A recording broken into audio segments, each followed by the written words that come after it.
Good morning mga ka-chubby. For today's video, update po tayo sa ating dream house. So, ayan mga ka-chubby, nagpatrabaho po tayo sa ating balkon. So, ayan mga ka-chubby, pakita ko po sa inyo. Tara, let's go!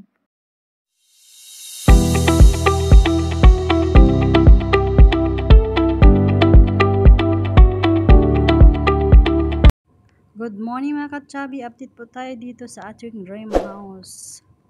So, yan mga ka-chubby, tinatrabaho ko yung aking balkon. So, si daddy lang din niya nagtrabaho at saka kasama niya yung isang adopted namin, si Rapi. Ano siya dyan, nagsukod-sukod ba? Yung parang, ko alam kung paano yan mga ka-chubby. Si daddy lang may alam dyan. Yung ganyan yung hose na may tubig. Level daw yan, level. Siya lang nakakaalam dyan. Hindi ko alam kung paano yung level na yan.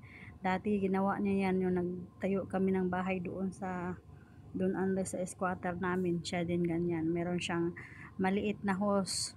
Yan, malaki yan siya. Nung dati ginagamit niya is maliit lang yun. Nilagyan niya ng tubig. Level daw ba? Para hindi daw may tawag nito, may mataas, may mababa, ganon. Nabulol-bulol ako ay. At saka naman dito si daddy naglagay ng mga alambre para lagyan ng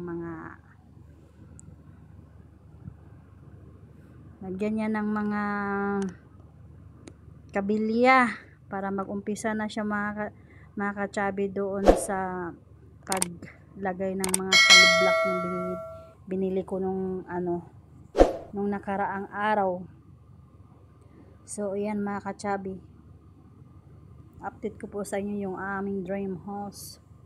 So si daddy bali siya lang din ang magtrabaho dyan kasi maliit lang din naman yan at saka madali lang, marunong naman siguro si daddy kasi palagi naman yan siya tumitingin doon sa nagtrabaho sa amin dati, kaya alam niya yan.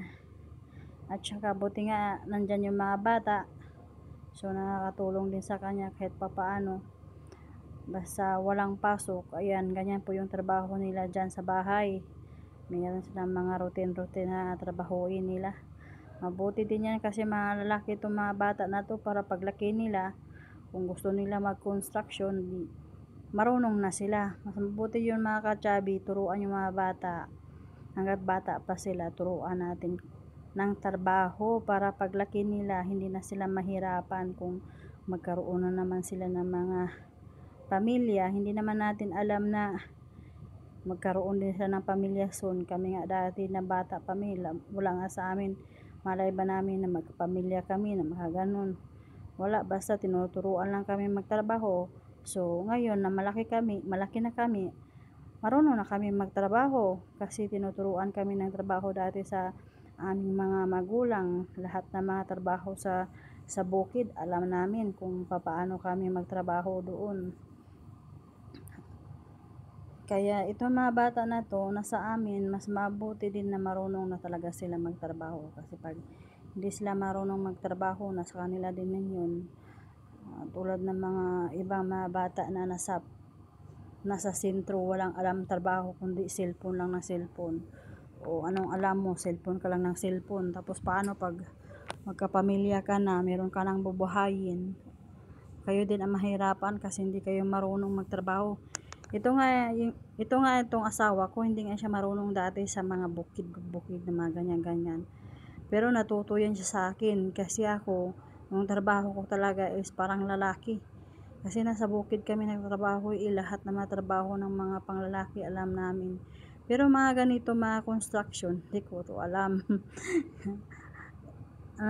Ito si daddy, nalaman lang din niya to. Tumitingin lang siya sa nagtrabaho at saka yung papa niya dati dun sa bahay nila, sila din nagtrabaho. Kaya yung papa niya nagtuturo din sa kanya. Pero sa mga bukid na magputol ng mga damo-damo, ganyan, hindi niya yan alam. So, ayun na mga ka-chubby yung update natin for today. Umpisa na po sila daddy pile ng hollow block dyan sa ating balkon. So, ipakita ko bukas mga ka-chubby yung pagtapos na talaga yung paglagay ng hollow block dyan sa balcony. So, yan lang muna yung update natin for today mga ka-chubby sa ating dream house. And don't forget to like, subscribe to my YouTube channel. And bye-bye. See you next vlog.